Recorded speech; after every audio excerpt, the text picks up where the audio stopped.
premium global spirits company that is entirely kosher, gluten-free, all-natural, and green, with a socially responsible cause commerce sales platform, which we lovingly promote as #PourItForward. Through diversity, divinity, and disruption, I have pioneered an initiative to bring the words holy back to conversations about spirits.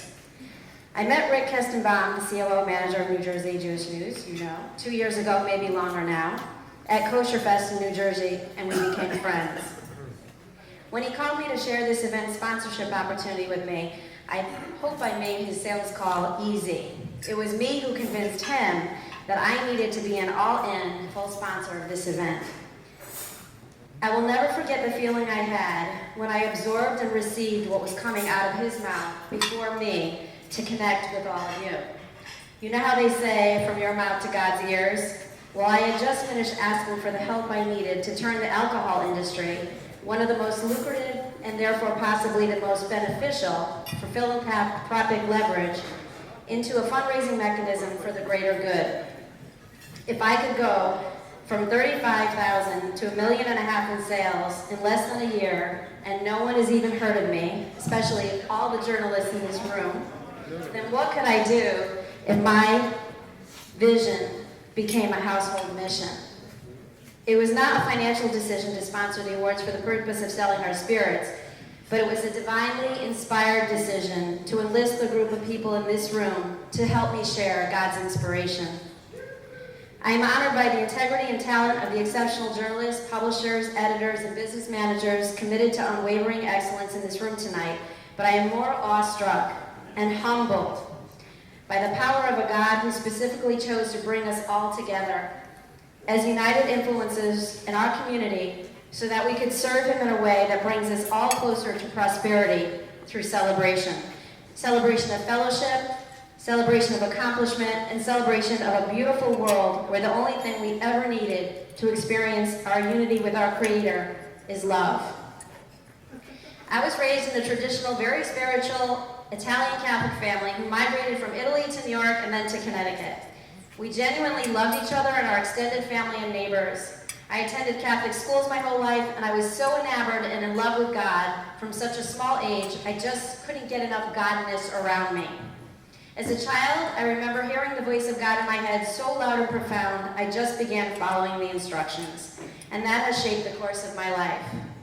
At an early age, before 4th grade, I had recurring dreams of a place I imagined was the Promised Land, where the images were so vivid I had to write them down.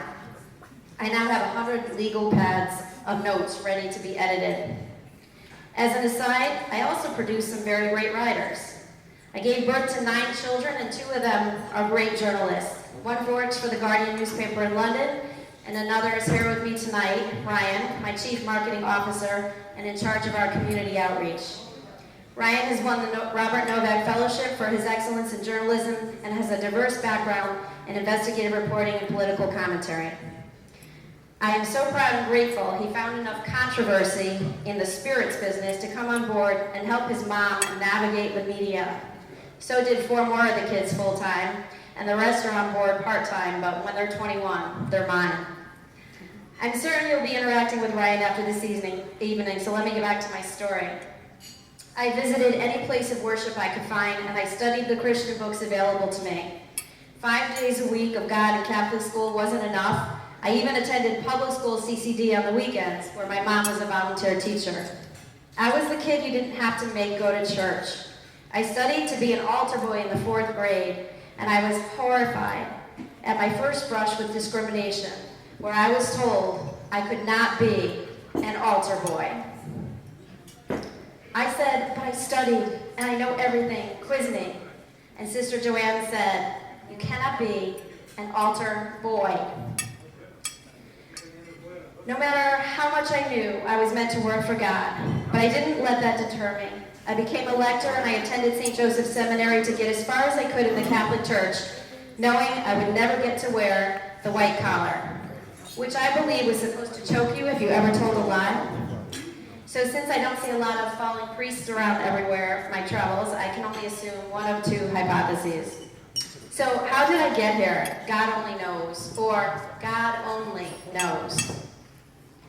My path winded through becoming a very skilled real estate investor and advisor and astute broker in the financial services arena, all the way to a consultant for redesign of big businesses like American Express and TerraCentra Corporation, a technology company with a multi-million-dollar patented purification technology to react away methanol, the known contributor to hangovers, and other minor alcohols that contribute to the undesirable taste profiles and effects of the spirits a great deal of us enjoy on occasion. When I became the executive brand manager and part of the board of directors back in 2008, my life changed paths dramatically as I was mesmerized by the very archaic, very broken, highly regulated control processes and the chokehold of the distribution systems that are completely unconstitutional and set the standards for monopolization and unfair trade practices in the alcohol industry. I saw unjust standards of play that I would have to break through if I was going to make a difference. What was the sense of having disruptive technology if I wasn't going to figure out a way to disrupt the distribution channel? But I wasn't sure why God brought me here. I came reluctantly. Sure, I had passion about this, but why? What was my purpose? And how with this skill set did God now turn me into being a door-to-door vodka salesman? And then I had a dream. And in the dream I was told to create a cooperative, local farmers market type platform whereby high visibility brands and centers of influence could work together to educate people to make a better choice when it came to their spirit selection, and to call it local choice and take wasted and duplicated advertising dollars from the budget line items of the billions of dollars that were being invested into spirits marketing and give it back to the consumers in exchange for loyalty. Loyalty to a better product line and loyalty to a better model where we could transparently give back out of our proceeds to the people responsible for our success in the first place. And to create ongoing fundraising mechanisms for the people who are already doing so much for their communities. Everywhere we see philanthropic black tie events and galas, fundraisers where people pay premium dollars for products or services all in the name of charity, and most centered around an open bar. But no one was using the bar to leverage the fundraising efforts. What if we could extend that celebration outside of the event? And what about the people who were not able to come to the event? What if we could do it all year long and everywhere? Think about a 401k matching program. In this room alone, there are lots of alcohol bottles of alcoholic beverages. No one speaks about them in the way God meant for them to be enjoyed. From Moses to Abraham to Jesus, there are countless mentions of spirits connected to celebration. I'm creating conversations around alcohol that would have never been had before. And when you spend time with me and I share those stories with you, you will understand. Just look what's happening in this room right now. Let's do the math. If a production and distribution model could be so economically put together that for every bottle in the world today, $2 of unnecessary cost of goods sold was given back to local consumers. If local communities could benefit from people just rethinking their drink, doing what they were doing already, but this time on purpose and out of love, we could give new meaning to drink responsibly. Without you realizing it, tonight, those of you who have tried local choice spirits, I have turned you all into philanthropists just by having a mango martini. I call it tithing while imbibing. There's an old African proverb: if you want to go fast, go alone. But if you want to go far, go together. The GA has think forward. Musicians have play it forward. We all understand pay it forward. Last night I ate at Joe's Crab Shack, and they had a pie program where they give $1 for every piece of pie sold back to the local community, and they call it Pie It Forward. So God gave me the task of pour it forward, and we are aggressively adding all beverages to our lineup. If local choice could become the good housekeeping seal of approval on all beverages, just as Amazon became the gateway for internet purchases, we could become the gateway for beverage distribution. And our sip, shift, and share model would change the world, bring prosperity to local communities through celebration, doing what they're already doing anyway. As I close, I know that's why I'm in this room with you. Never before have I experienced a group of people so anchored in tradition and culture, walking their talk at least most of the time.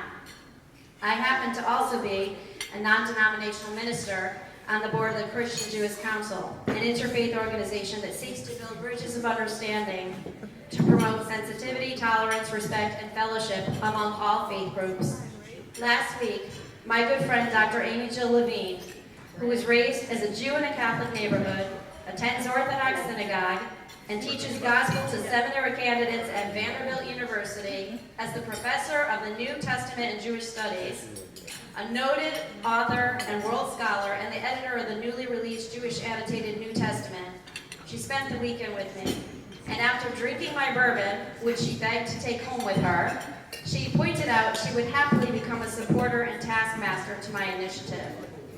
After all, she mentioned, margarita is the Hebrew word for pearly gates, so there must be something to my madness.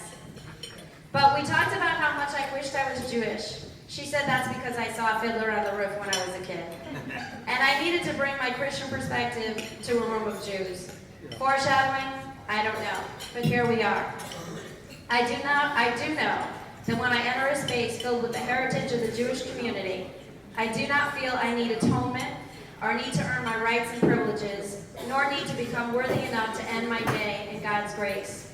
I feel blessed that I am chosen, and from this space, I feel abundance, an abundance that I can freely give all that I have, full well knowing that is how I will receive even more. I have a brand called Thanks, THX, and written on every bottle in 200 languages is the word thank you. I don't have to tell you that I'm praying for you to pray for you.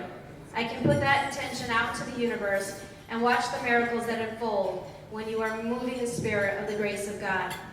I hope I will have compelled enough of you to share in my journey, and you will know you have been called to take my story back to your communities, and that the multitude of synagogues and Jewish nonprofit groups that you serve can all benefit greatly if you make them aware of the mission of local choice. I have one joke. A priest, a rabbi, and a monk all walk into a bar. No joke, they're all looking for local choice spirits. Thank you, and help me share and spread this buzz.